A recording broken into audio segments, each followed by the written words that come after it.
Hi viewers, welcome to my channel Tech Talks with Sridhar. I'm very happy to meet you all once again for the Python tutorial. So today we are going to go for the third episode. In this we are going to talk about creating list and the tuple and also the difference between them and also how to write program using list and tuple. Additionally, we are going to talk some interview questions, whatever so far we have learned, and also we are going to talk about how to learn technology in line with industry.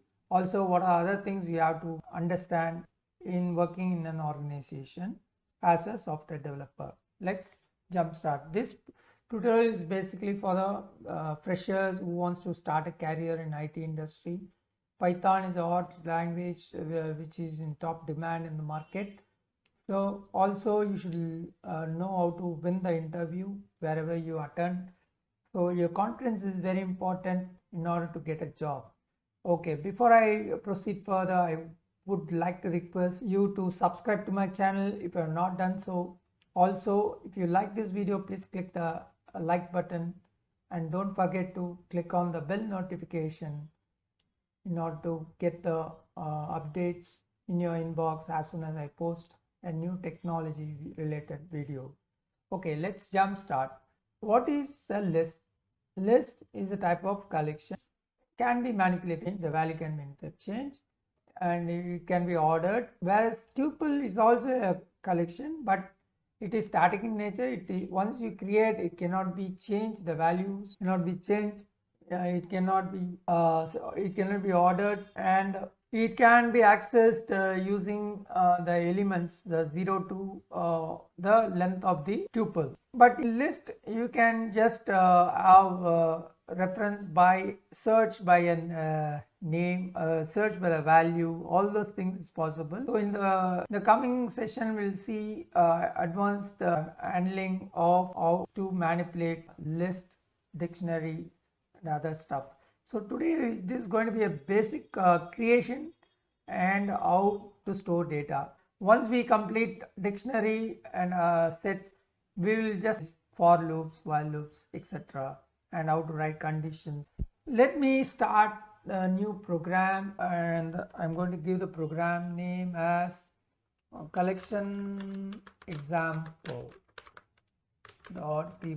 Okay, so naming convention is very important. So after some days if you want to come and refer back, you should remember the file name. Even if you don't remember the file name, on seeing it you should recognize, okay, this is what I have created for. So that file name should speak for itself what it is. That is a habit you should always maintain. So maintaining the convention is very important in software development. If you don't follow this right from the beginning, that habit will continue even in your work. So always give proper names for your file names. Don't give test ABC XYZ. That is not a good practice. Okay. So always start with a command. Whether you are practicing or learning, it's okay. Always write comments before you start. Always make that as a habit. So if you follow the process right from the learning, you'll do the same thing in the company also. Okay, let's do this. Code file name collection example .py, author Sridhar PA, designation senior software developer. So you should write all these things if you are working in a team. And date is a must when you are created. So it is created on, not date, created date.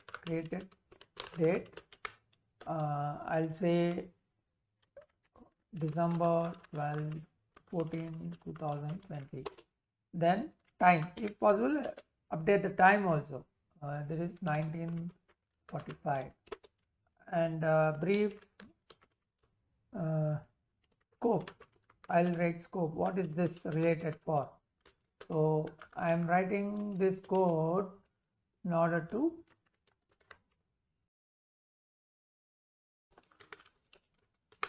So they will give you some spec for your model. So you have to write the model document, refer the spec file name, write the file name .docx like this, or write what it is written for. This is code file to show how to use list and tuple. So make this as a habit to write comments like this whenever you write code in your entire life. Okay, so always remember. Okay, now I'm going to start the coding. So I'm going to start with a single line. Definition of variable. So I'll say name is equal to, I'll start with list, say Sridhar, John, Abdul. Then I'll say cities equal to Mumbai, New Delhi,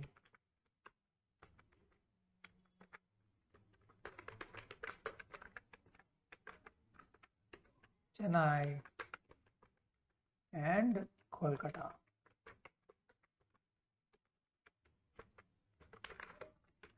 Okay, now I want to know, so now if I give like this, it treats as a list. Instead you have to give it as brackets. So this is the main thing which where the compiler identifies whether this is a list or a tuple. If you give it as square bracket here, it treats as a list. If you give a normal bracket here, it treats as a tuple. So you have to be very careful what for you are using this variable. So I want to check what each variable is and what is the data type it belongs to. So let me write something called type of names. So the syntax for finding the data type of a variable is type of the variable name returns the data type. So I will say name equal to Sridhar. So and also age equal to 20, sal equal to 5000, and print the data types. So it applies to everything, not only the list or tuple. You can find the data type, whatever the data you create in the memory, that data type can be found out, and based on the data type you can make your validation, you can write your validations. Okay, here I am printing the values from the list. Here I am finding the data type of the variables. So writing commands makes your code neat and it is easy for others to understand what you have written. Okay, let's print all the list. Print names, print cities, print end of program. Just for my this time I'm just writing this end statement. If you want, you can also do it for your learning purpose. Okay, let's run this and see what the output is. Okay, I'm going to write Python collection example.py. See, the first variable I have declared is list. Second variable I declared is tuples. Third one is string. Fourth one is integer. Fifth one is float. So how does it understand? Based on the value you give to the variable at runtime, it checks the variable name and accordingly it stores memory in the heap and also stores the reference of the variable in the stack. So this is how it works, and also it prints the getting the value here, and also this is the end of the program. So this is how you have to write all this list and tuple as variable and store data into it. Okay, let's jump into the interview part. Okay, the first question they'll ask you is, what is the architecture of Python? Okay, so yeah, the first episode I explained about the architecture. You have to say Python is an object-oriented programming language. It is also structured, and it is modular. When the code is compiled, the compiler compiles it and converts that into bytecode and submit that bytecode as a programming capsule, a small capsule, to the Python virtual machine, and Python virtual machine interprets the bytecode and executes at runtime. This is what you have to say. What is an architecture of Python? What is Python architecture? Okay, coming to the next question. What is the advantage of using Python as compared to Java or C, C++? They'll ask you, why should you use Python where I can use C? You have to say three things. Python is very easy to understand. It uses tabs for understanding the execution. Every line is executed based on the tab indentation, whereas in C, Java or others you have to have braced brackets. So readability in Python is easy, whereas in Java, C, C++, readability you have to understand based on the curly brackets. In Python, compiler is very effective. You can write complex programs. Even in Java, you can write complex programs, but Python is much more efficient as compared to other languages. So you have to give very simple information. Don't complicate yourself. These two is very important. Python is based on the indentation. So the compiler understands the tabs only, whereas the C, C++, Java understands only curly brackets. And you have to give semicolon for end of the line. The compiler understands end of the line is by semicolon, whereas Python doesn't need a semicolon. It understands by a tab. Okay, and the another important question is, what is a list and what is tuple? They are not asked directly. Tell me the types of collections available in Python. So you have to say there are four types of collections: list, tuples, sets, dictionary. And then you have to explain what each one does. Say list are identified by the compiler with the square brackets. For tuples, it is a normal bracket. Like that you have to present. So once I finish sets and dictionary, I'll explain the other difference. So if I say it now, you will get confused. So what is the basic difference between list and tuple? List are created using square brackets, whereas tuple is created with the normal brackets. Tuples cannot be changed. It cannot be interchanged once it is created, whereas list elements can be interchangeable. Where once tuples created, it cannot be ordered, whereas list can be ordered. So these are the basic difference you have to explain if they ask you this interview question, like what's the difference between list and tuple. And I think for these three questions enough. So in the next video, I'll give few more interview questions and the answers. Also, let's talk about like how to go about learning technology in line with industry. So industry, what they expect from the candidates. So the candidates should be motivated. They should be self-starter. They should be very confident of their knowledge, and especially they know the basics of the process they have to use, software development life cycle. So you have to be thorough with the software development life cycle, phases of software development life cycle: analysis, design, development, testing, and then deployment.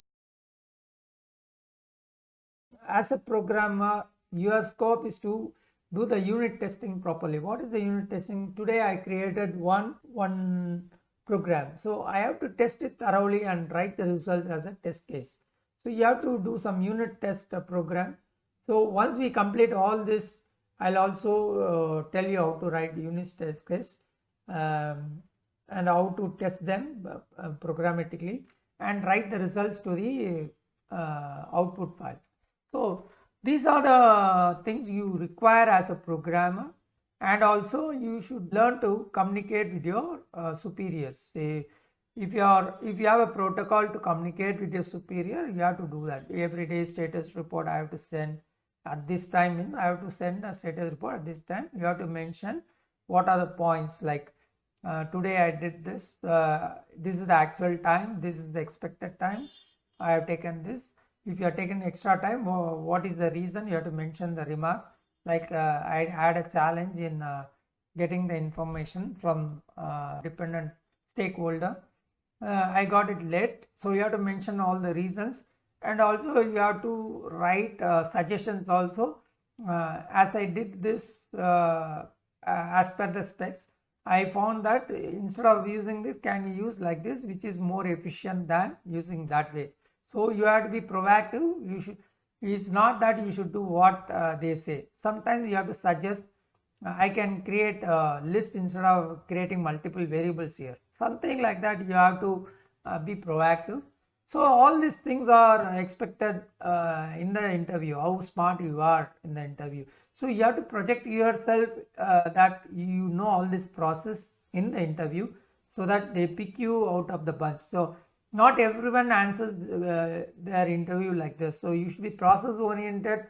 What you know about working in an organization, if they ask you, you should say all this SDLC process, phases of development, how you should go about your communication skills, your writing skills, what are the documents you maintain, how you write comments, how you write code, how you name the file, what are the naming convention you use, what are types of naming conventions you know. All that you should prepare before you go to the interview. So I'll use Hungarian case notation, camel case notation, when I use camel case, when I'll use Hungarian notation. All these things you have in fingertips, so that when they ask, you should be able to say all these things. So hope you enjoyed this video. The next video, you please go through this all this information. You just bring a notebook and pen next time when you come. When I tell all these interview questions, better to note down, and I'm very happy to give all this information to you. After all, you are watching this video to get a career out of it. So you want to get a nice job. So when you learn, it should be 100% success only. There is no point in learning for the sake of learning. You should get benefited from learning something. So make sure that you learn all round rather than learning only one thing, that is technical aspects. Learn everything so that you are confident about getting a job. So hope you like this video. Till we meet the next video, it's goodbye from Sridhar for Tech Talks. Thank you.